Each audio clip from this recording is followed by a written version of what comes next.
नमस्कार मित्रांनो, मराठी माणूस प्रदीप. गेल्या काही दिवसांपासून बाबाचं म्हणजे खरात बाबाचं सगळ्या प्रकरण या सगळ्या गोष्टी आपल्या कानावरती येत आहेत. एक नवीन उलगडा येत जातोय. पण हे उलगडे काढण्यासाठी जी एक संस्था बसवली आहे ना, की जी एक तिथं जी काही माणसं नेऊन बसवले, जी काही SIT स्थापन केले, त्या SIT मध्ये चांगले IPS असतात, चांगले तुमचे आयुक्त वगैरे असतात, तुमचे बाकीचे सगळे IAS वगैरे असतात, जे या सगळ्या गोष्टींसाठी काम करत असतात, जे या प्रत्येक गोष्टीच्या सखोल चौकशीवरती फोकस करत असतात, तिथपर्यंत जात असतात. त्या लोकांची एक मांदियाळी तिथं बसवली असते. कारण ही गोष्ट काय कुठला मंत्री संत्री जाऊन तिथं त्या सगळ्या गोष्टीचा शोध लावत नाही. कारण तसं जर झालं तर मग असले गुन्हेगार कधी कुठे फरार होऊन जातील किंवा कधी त्यांना निर्दोष मुक्तता केली जाईल हे आपण सांगू शकत नाही. मग या बाबाच्या SIT साठी नेमलेल्या अध्यक्षा किंवा त्या SITच्या प्रमुख तेजस्वी सातपुते यांची बदली करण्यात आली. आता जरा थांबा, अत्यंत महत्वाच्या गोष्टी आहेत काही. मी तुम्हाला इतके दिवस या प्रकरणावरती बोलत आलोय. काल देखील मी एक व्हिडिओ बनवून तुम्हाला सांगितलं की त्या गुवाहाटीच्या त्या रेडिसन हॉटेलमध्ये या बहिणी दोन आणि तो बाबा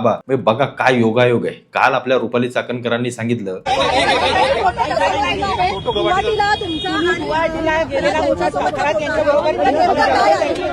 पहिली गोष्ट, गुवाहाटीचा जो फोटो तुम्ही पाहिलेला आहे त्याच्यामध्ये हा फोटो जो आहे तो माझ्या फॅमिली सोबत, घराची फॅमिली आहे. दुसरी, माझ्या कुटुंबाने कधीही दर्शन केलेलं नव्हतं आणि त्यावेळेचा आमचा भाव असा होता की आपल्याला आपल्या गुरु बरोबर जर दर्शन करता आलं तो आध्यात्मिक भाव म्हणून आम्ही स्वतंत्र पुण्यावरून प्रवास करून गेलो होतो आणि तिथं सोबत आम्ही दर्शन घेतलं होतं. त्याच्यानंतरचा त्यांचा प्रवास त्यांच्या लोकांसमवेत होता.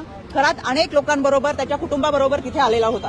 त्याच्यामुळे आपण दर्शनाला अनेक ठिकाणी जातो, तो एक आध्यात्मिक भाव होता.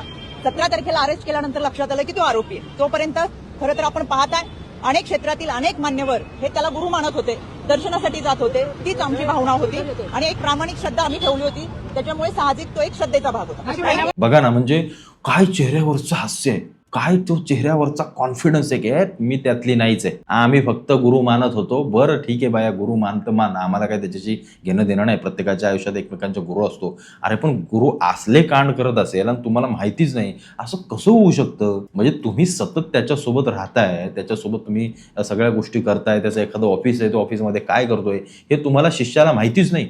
बरं, शिष्य म्हणजे काय तुम्ही सामान्य कोणी नाही आहेत का? गर्दीमध्ये येताय, बसताय, गुरुला लांबूनच बघताय, निघून जाताय? नाही, तुम्ही अगदी पेढा भरवताय, पाय धुताय. म्हणजे इतके घनिष्ठ संबंध, तुम्ही एवढ्या मोठ्या पदावरती बसलाय, याचा अर्थ बाबासोबत तुमचे फोन कॉल्स आणि या सगळ्या गोष्टी तर रोजच्या होत असतील मला तर वाटतंय.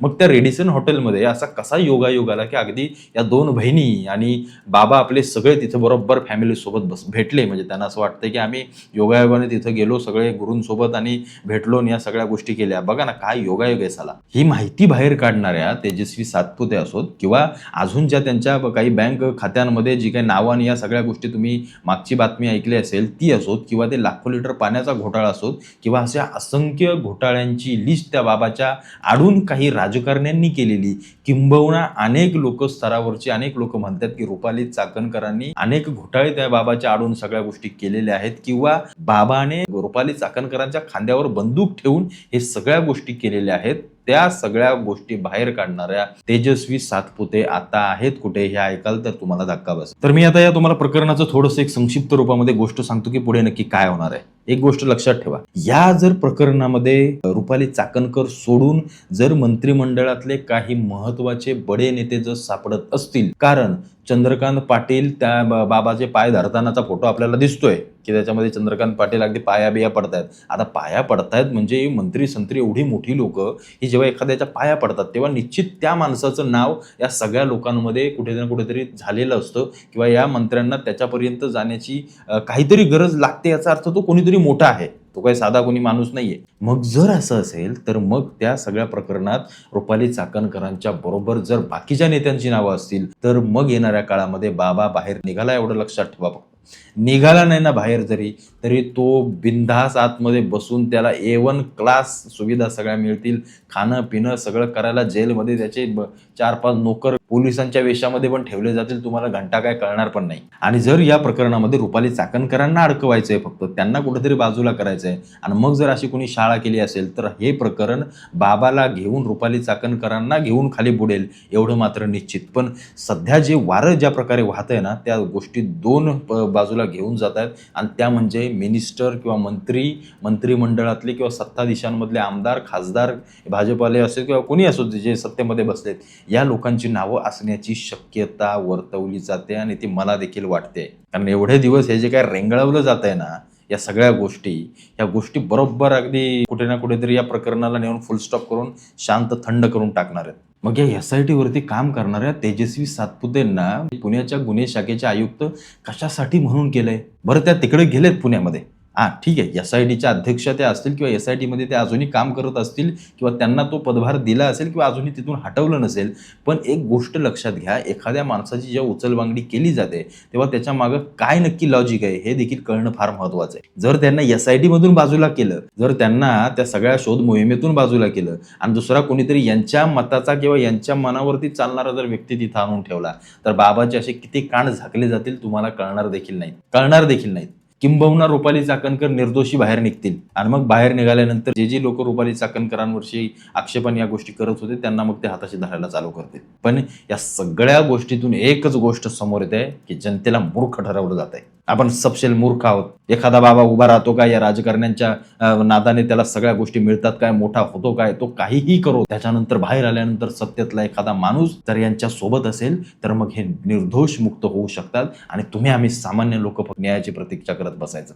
छत्रपतींच्या राज्यामध्ये बलात्कार होत आहेत, कुठं काय काय होत आहेत, अरे एन्काउंटर करायचं सोडून ती जायला त्यांच्याशी गप्पा मारत त्यांना या गाडीतून उतरव त्या गाडीत टाक, एवढ्याच गोष्टी आम्ही फक्त करत बसलोय. लाजा वाटल्या पाहिजेत आपल्याला. एखादा खरंच सारखा माणूस नको तसल्या भोंदूगिरीच्या मागून इतक्या लाखो करोडो रुपयांची उलाढाल करून लोकांना फसवतो, स्त्रियांचे शोषण करतो, या सगळ्या गोष्टी धक्कादायक आहेत. आणि महाराष्ट्रामध्ये ना आजच्या काळामध्ये, आजच्या कलियुगामध्ये, अरे तो ह्या भोंदूबाबांचा काळ येऊन गेला कधीच, जेव्हा हे सोशल मीडिया वगैरे असलं काही नव्हतं. साधी भोळी आपली माणसं या बाबाबाबांच्या चरणी पडायच्या, आपल्या स्त्रिया वगैरे, आणि या स्त्रिया बिया लगेच पडतात या भोंदूबाबांच्या ह्याच्यामध्ये.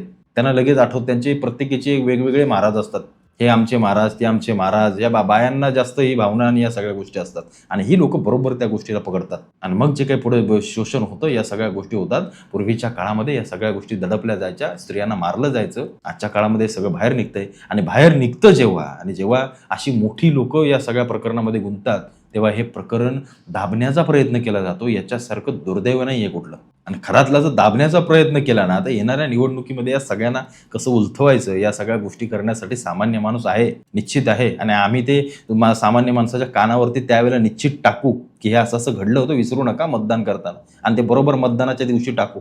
त्यामुळे सरकारनं विचार करावा की या त्या भोंदूबाबाला गोळ्या घालून मारून टाकायचा की रोज आपल्या याच्यावरती काही ना काहीतरी उचापत्या करत बसायचं. या सगळ्या गोष्टी जरा सरकारनं व्यवस्थित कान डोळे उघडे ठेवून ऐकावं. आणि तेजस्वी सातपुतेने या SIT वरून जर बाजूला करण्याचा प्रयत्न यांचा असेल तर निश्चित काहीतरी मोठं हाताला लागणार आहे. आणि कोणीतरी अगदी जात्याच्या तोंडावरती आऱ्या भरडायसाठी मोठा एखादा मंत्री, आणि तो भरडला जाणार आहे, म्हणून या सगळ्या हालचाली केल्या जातात. एवढं मात्र निश्चित मला असं वाटतं 100% समजायला काही हरकत नाहीये.